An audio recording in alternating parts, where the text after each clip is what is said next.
Welcome to Speaking of Entrepreneurship, a podcast powered by the Center for Entrepreneurs at Cuyahoga Community College's Corporate College. Here, we dive into real conversations with industry experts, innovative founders, and business leaders who share their insights, challenges, and strategies for success. Whether you're launching a startup, scaling your business, or just exploring the entrepreneurial mindset, this is your space to learn, adapt, and thrive. Are you one of those entrepreneurs that's still running a business that is the old version of you? You know, the vision that you had 2 years ago, 5 years ago, 10 years ago, but you really want to shift and pivot and turn your next entrepreneurial phase into a life of freedom? Yeah, a lot of us have had that. I've been through that. And today, my guest and I are going to dive deep in how you can pivot as an entrepreneur towards the freedom that you desire. In the studio today, I have got Dru Thompson, fashionista, long-standing entrepreneur, but current pivot to freedom seeker. And I am so excited to dive deep with you today because thank you, first of all, for coming, joining me, being here, gracing us with your amazing presence. The hat is giving, sis. Thank you. The hat, the glasses, all of it. But looking at your history, for years, you owned a brick-and-mortar fashion store. And more recently, you have decided to kind of pursue other opportunities and make that shift in your business. So tell me a little bit about your history, what you started with, where you are now, where you're going, and why. So I started with a fashion design studio, as you mentioned, Dru Christine Fabrics and Design. So that's still my business name, but I started as a brick-and-mortar. We taught sewing classes. I'm a fashion designer by trade. So I took custom clients, sold fabric, sold clothing, different things like that. Moved more towards teaching sewing because we couldn't find help in our studio. Okay. So that turned into more teaching and mentoring opportunities. So we've grown from there. So recently I said goodbye to my brick and mortar, closed the doors. And I thought it was going to be a really dramatic process, but it's been actually pretty good. Like everything I've built over the years has followed me. I still get clients that I can choose. I still teach classes. So it's been a pretty good process. So when you said to yourself, nope, this ain't it no more. What was that conversation like? And what made you get to that point where you're like, I have to stop doing it like this and I got to go in a whole different direction? I'm a person who looks at signs a lot. So when stuff that was used to just be easy for me started getting harder, yeses that could get all the time start being no's, I was like, all right, it's time to be done. So technically in my head, I was going to go 10 years with my business. My son was going to be going away to school. Life. Right. And then I can go, do whatever. Like most people, 2020 moved everything around. I found myself being in business a little bit longer than I anticipated. So I looked up, it was 12 years. It was 13 years. And then you just didn't feel it. Yeah. I used to love going to my studio, break my neck to be there. Then it started being a chore. Right. And it would start being all these different things and customers calling me all day. When I loved it before, now I'm like, why are you calling me at 6 o'clock in the morning? You're like, yeah. Yes. But now, so it just changed. It just, I put it in my head. I said, hey, January, I told myself, I'm going to be done in June. And I think that's what a lot of entrepreneurs don't do. They tell you how to start a business, but nobody tells you how to stop one. So you got all these wheels moving super fast and it's going, and you just don't know how to stop it. So all the way from January, I had to say, I'm going to be done. So in my head, I was telling myself, I told a few people, close friends and family, but I didn't start announcing it yet. But I started planting seeds. I started teaching more, coaching more, doing different things to supplement my income when I closed these doors. So that's what happened. So it wasn't like a dramatic, like, I'm out of here, I'm done. I had to plan and move into it. And that's a really good point. And I mean, that what you just said resonated with me because, obviously I do a lot of coaching for entrepreneurs who are in startup phase. While I work with startup entrepreneurs and growth stage entrepreneurs, my growth stage entrepreneurs is really what this episode is about because exactly what you said. Everybody has tons of information out there on how you can start your business.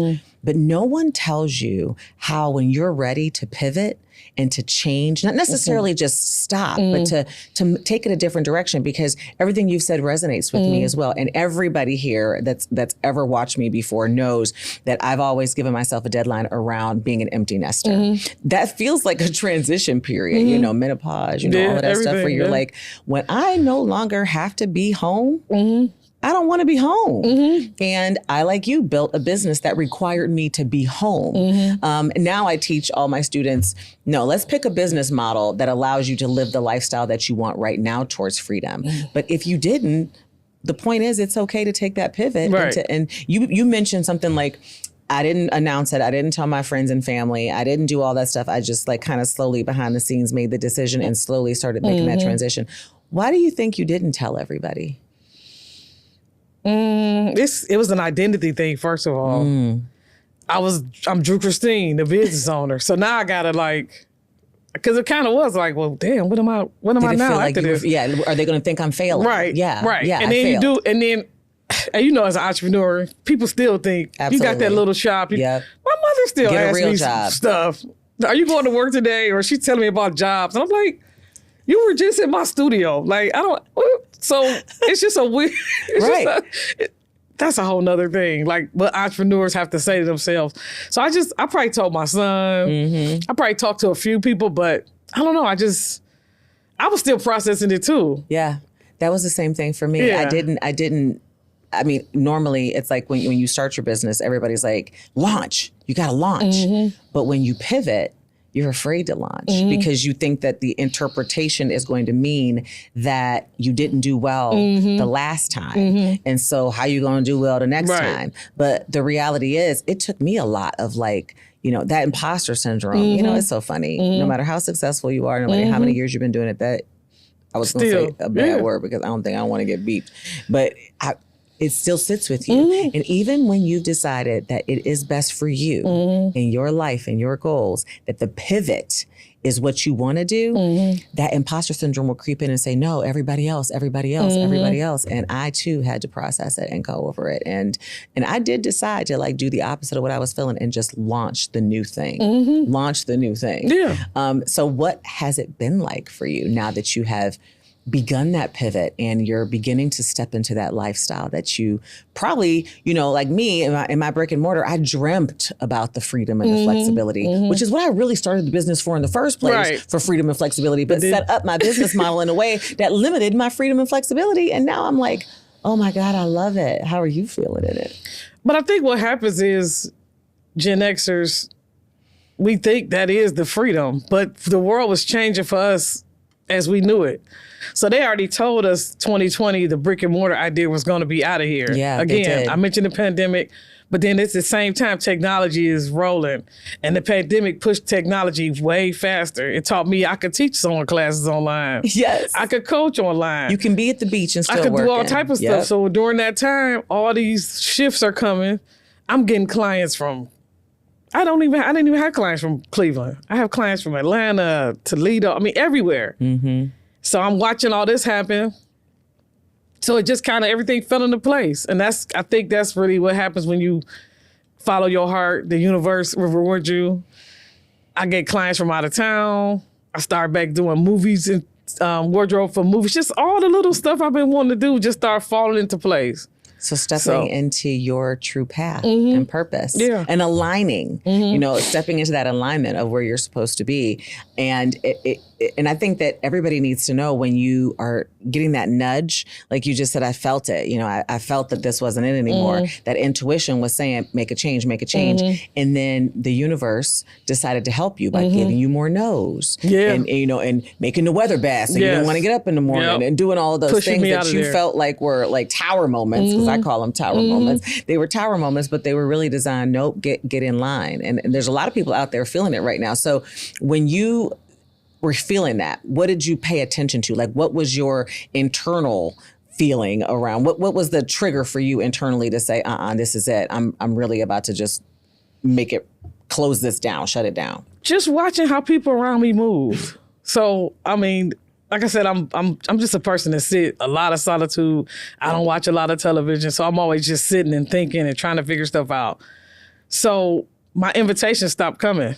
You know what I mean? Yes. Like, you were manifesting it too. You were manifesting and I was like, it. well, Yes. I don't care. Because Yes. I'm closing anyway. Yes. Like, people say, well, I'm not. I don't give a It's damn. just one more sign I needed. Right. I'm Thank like, you very that's much. what you get. Thank you oh, very you're not much. coming today? Yes. I ain't going to be here next Awesome. week Thank anyway. you. You know, Thank so you. it just started. Yes. So I think it just, once I really said it, and start packing up them boxes. Yes. What was that like? What was the packing up of it? Did you cry? Did you was it emotional at all? Or were you like, was your music blasted and you was in there like, what were you doing? I was just like, damn, I got to move on this stuff. I felt peace.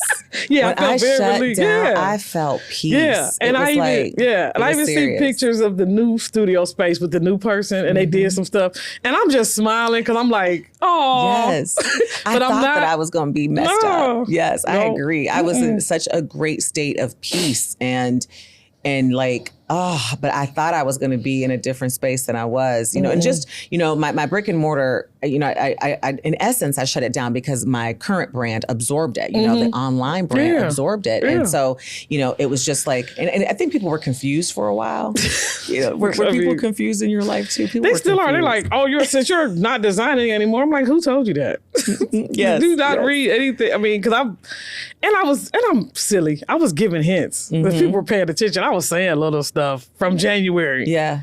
I was saying, and then when I did post it, somebody was like, yeah, because you only been talking about pivoting for the last 6 months. So they knew. Like, so they we already knew. It's like that Yeah, question thanks a lot. when you're like your child. I like to refer to my kids because they think that you don't know. Yeah, like I already do. As if when they tell you, you didn't already know. And I just give them that room and they're always like, well, I'm not sure if you knew. And I'm like, what? And then just repeat what's going on. They're like, you already knew? Absolutely. Yeah, for sure. Absolutely. So no, Yes. it was people have been very supportive. Like I said, just once I let go of certain things, my out of town and online and everything just start falling into place. So yeah. so you far so mentioned good. that you had a plan too. And I want to unpack that a little bit. So like, did you physically write out the plan or what were the steps? I don't write that out you anything. Actually, It's all the up here, steps? which is bad. No, it's not bad. It's you. That's all right. That's why I'm like home, like, where my keys? Did I turn my? Because everything else is going on in here. That's menopause. Yeah, That's not. I think I've already. That's Yeah, menopause, it's worse. girl. Yeah, my son's like, That's where are we're you? at. I just told you that yesterday. I'm like, look, My phone was in the refrigerator the other day, and I had the entire family looking for it. it was in the And refrigerator. I don't recall how it ended up there, but once it was located, we realized that I had been on the phone with my mom and I was multitasking and my brain don't do that so well anymore. I blame menopause. And I must have went in the refrigerator to get something that's out so funny. and said goodbye to her at the same time, put the phone in there, closed it, but had the entire house in an uproar looking for my Where's my phone because phone? my entire life is in it. And it was in the refrigerator. At least for you got other people to help. It's just me at home. So because I probably would have never I found have it. an iPad, and all the time I'll message him like, call my phone. I would have never found it. That is a real good point. Yeah, I am you should very have people. grateful that my youngest son is still home because I would have never found it. I was like at a point where I was in a complete panic. So now my brain isn't even working anymore. He's like, let's retrace your steps, Mom. And he opened up the fridge. It was amazing. But yes, I mean, it's the plan was, even if it was in your head, you did stuff step by step. What were the steps that you took when you decided? I know we got off. See and that? like, See how we just went down the street? We did. We coming back. We did. We coming back. I knew, obviously, I'm not rich. So supplement my income. I was the figuring first out. thing. So I was like, what do I like to do? So I started exploring more options, like filling out for, opportunities to teach. So I teach at Tri-C. I teach sewing here. Teach here, yep. And then I went to a couple entrepreneurship programs. And like I said, stuff was falling. Like I was like, okay, cool. So Because you were aligned. yeah. So in my head, I'm like, okay, I got money for this, and that. I can go sit down somewhere. I could take I didn't take any clients for a while. I still only take one or two, Awesome. Yeah. And then my online sales so everything just fell into place. But I knew what I had to do. I had to let go of X and add more Y to be able to supplement when I left. So I let go of certain things in my studio that wasn't giving me a certain amount of money. So I could concentrate more on my online or my digital products or different things like that. My process has been pretty similar. It's like, first you got to figure out, how do I replace this revenue? For me, it was like, okay, devise. I do write everything down. So I'm like, what's the plan to replace this revenue was my first step too. What do I need to go all in on? And then it took me a little bit of time to figure out where I could replace it most efficiently and go all in on that. And it's really nice that I still get to do the other side, the side that I originally thought I was abandoning altogether. I didn't abandon it completely because it's still a huge part of my identity, but I get to be very picky and very choosy around who I do consulting work with, who I do done for you stuff with, who I have to be on site with. I'm very, very particular and it is so amazing. It is, because before you're running like, I got rent to pay, so I'm taking everybody. Come on, everybody. Now it's like, like you need to convince who sent me. you? Who you know? And sometimes people come to you and you're like, you know, I don't want to say no, so I'm just going to give them a really ridiculous price. And they say, yeah. They say yes, and you're like, oh my God. Obviously, it wasn't ridiculous enough. Right. Mental note. Next Or time. they say, that's all? You like that.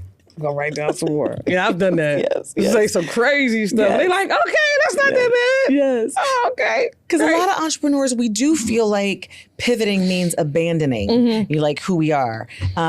How do you think about your identity as you started shifting? Like, what was that embracing of yourself and that self-talk? How did it look different from before you were pivoting to after? Where is it at now? I'm still that girl. I'm still like, you know, the mentor. I'm still the designer. I'm still, you know, I have more fun when I go out. I really dress. I mean, I still, and I didn't realize how many people know who I am. Even when I'm trying to like be off in the cut, they're like, I follow you on. So I'm still that person. Yeah. I was just in that studio 90 hours a week. Now it's bigger. Now it's bigger. Yeah. Yeah, I mean, social media make people really, it's kind of, I won't say scary because I'm not doing anything, but I've had people recognize me from like Arkansas. I mean, so yeah, now I'm able to do it more. So my identity is still tied to what I was, fashion person, you know, teaching, sewing, coaching. It's all the same still. I just had to realize the studio was just a part of it, was just like a container. I'm out of that container and now I'm growing bigger. So the studio was just the little four walls, but it's still me. I'm gonna be me anywhere I go. So the growing bigger part is also a thing because I feel like I can't shut it off as much. You know, even when I'm out like trying to let my hair down, or you know, I was out with some of my friends this past weekend and somebody came up to me and they're like, follow me, and the entire evening, my glass of wine got warm as we were sitting there because it went right into like business mode. And I was like, okay, I pivoted, but it's not less, it's actually more. Yeah, because now they like, she outside. Yeah, get her. She outside. I remember I was out and I was drinking with friends and I was, and somebody was like, I want to take a soul class. I'm like, you need to call me a different Not a day, good time. Because I am. Not a good time. Exactly. Not today. Exactly.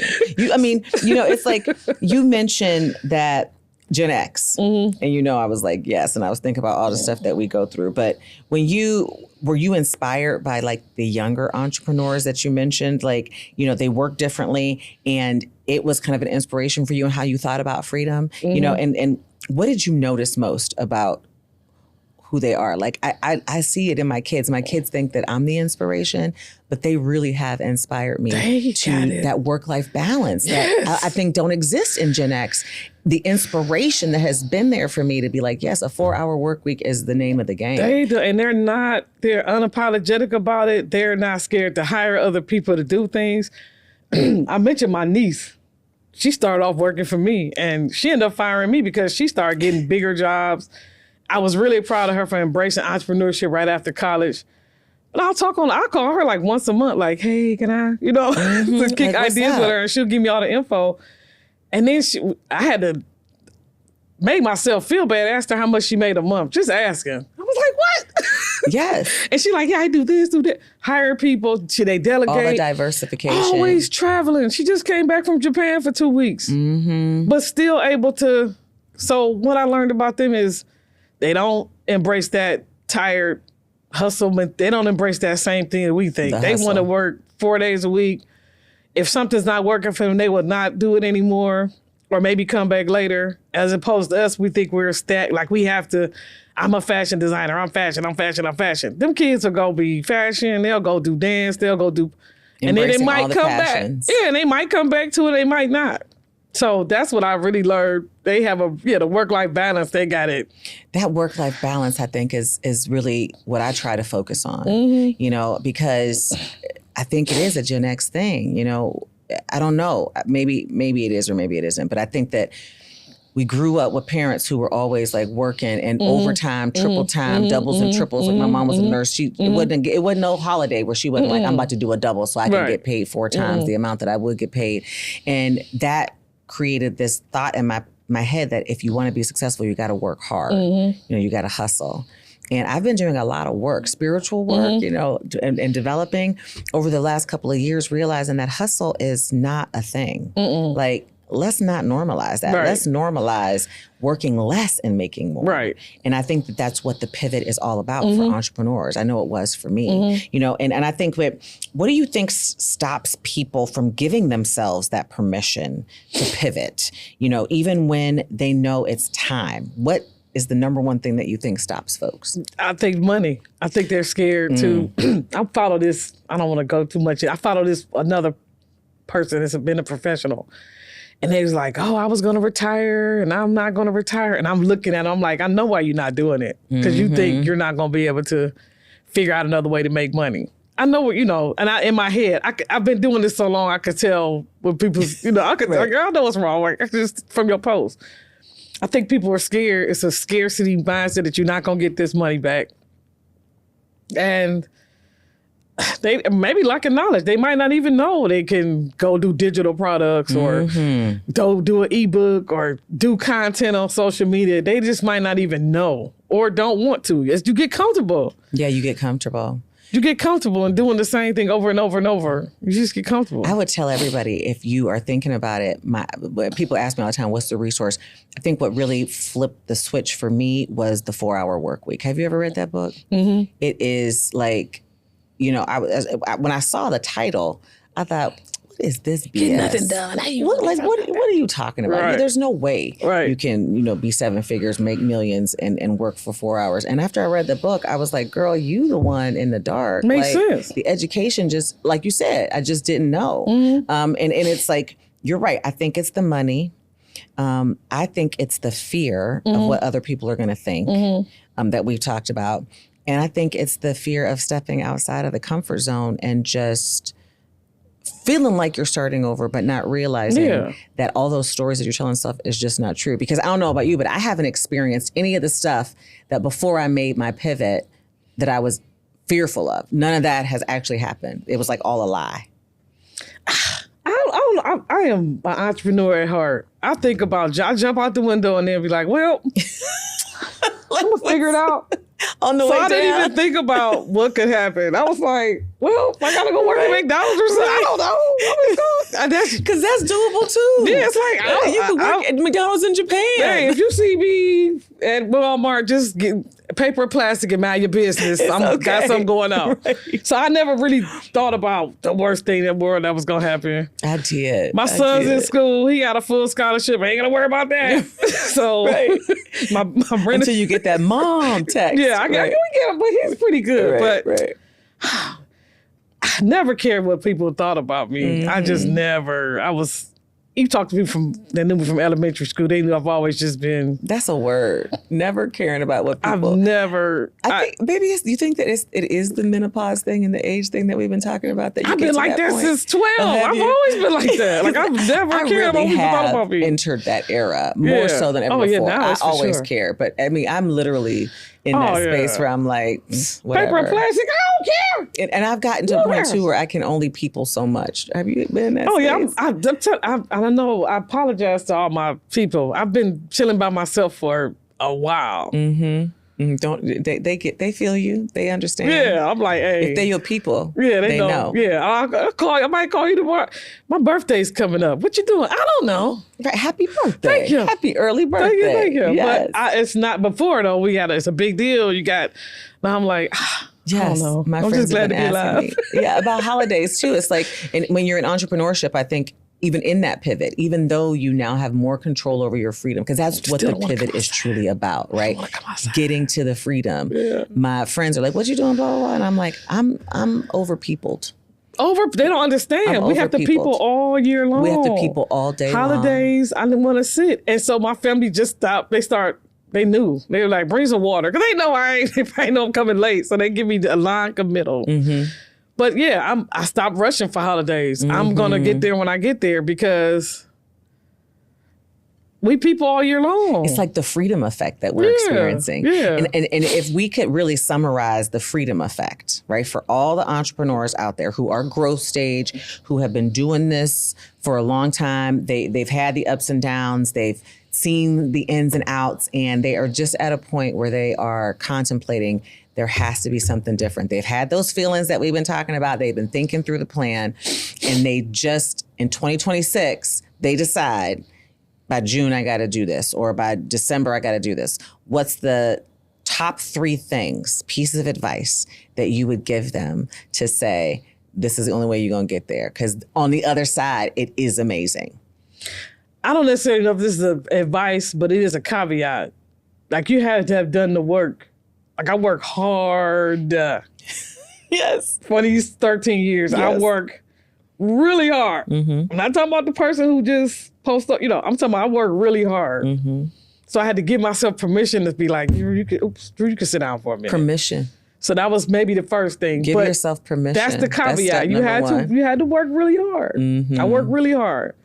Do some research on what you're doing. Like I mentioned, you could say I'm done with this in June, but along with that, working hard, because you're working 2 jobs at this point. Mm-hmm. You work in your old job, and you work in the old business, and you're developing. And now you develop your new. So now you working triple hard. Yes. So I mean that's number 2. You kind of go back to the beginning of that hustle a little bit, a little bit, because you're doing all this stuff to make your business do whatever it's doing here, and now you're starting something else over here. So yes. And then third, just gotta really just talk to yourself. Yeah. Like, I'm not failing, I'm moving on, because we're teaching, entrepreneur to me is still a trendsetter. So we're still teaching people how business is supposed to be. Mm-hmm. It's not the old 20 years, you close and that's it. Now with technology and stuff, you can close, but be other, like, I feel like the internet is never really a close. Like, the internet is the great equalizer. It's like, oh, I love that. I can and they don't know see my face. I love that. They don't know if I don't feel like being bothered, just send a little, it's just, they don't know anything. Yes. They just know they got, I want my stuff. Yes. They don't even care about that. And it's giving. It's Thank giving. you. Yes. But they don't even have to see this. Well, that's true. Because this is rare now.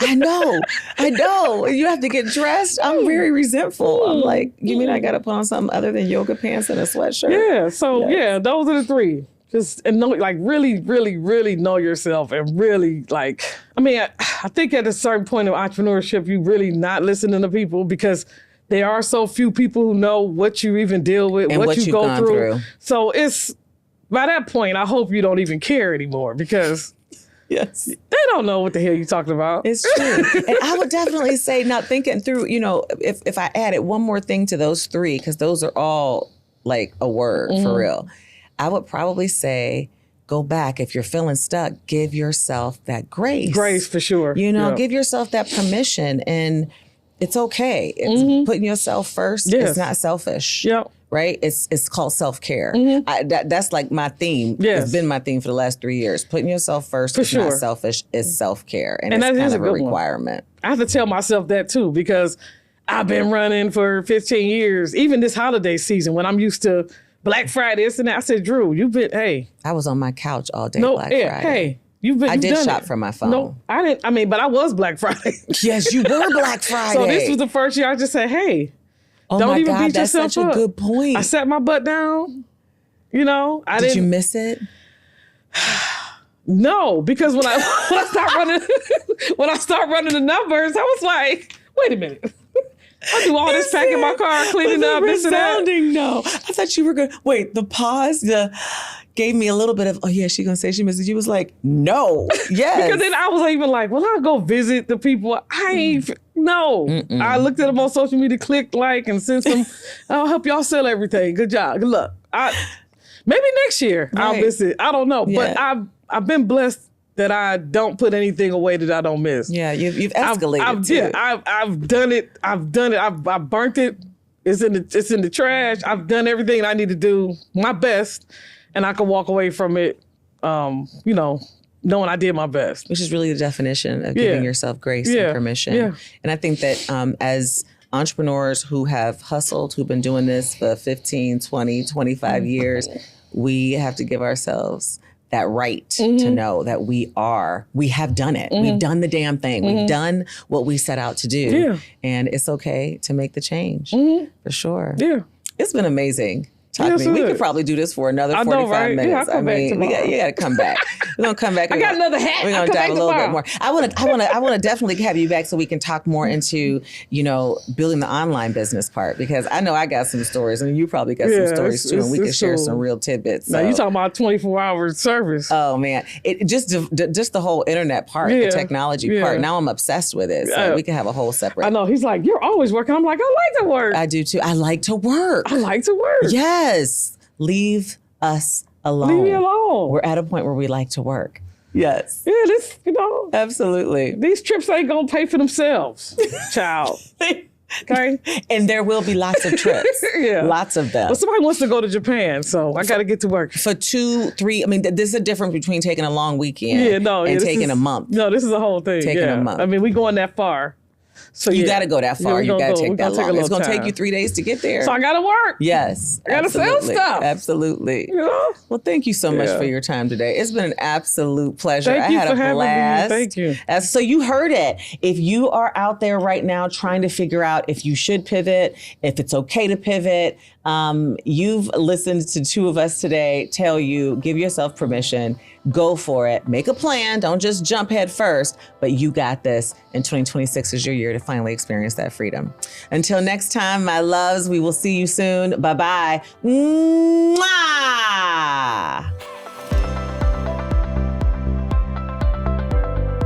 Thank you for tuning in to today's podcast, brought to you by the Center for Entrepreneurs at Corporate College. If you enjoyed this episode, be sure to subscribe, rate, and share with fellow entrepreneurs. Tune back in to stay connected with us for more insights and resources to help you build, innovate, and thrive.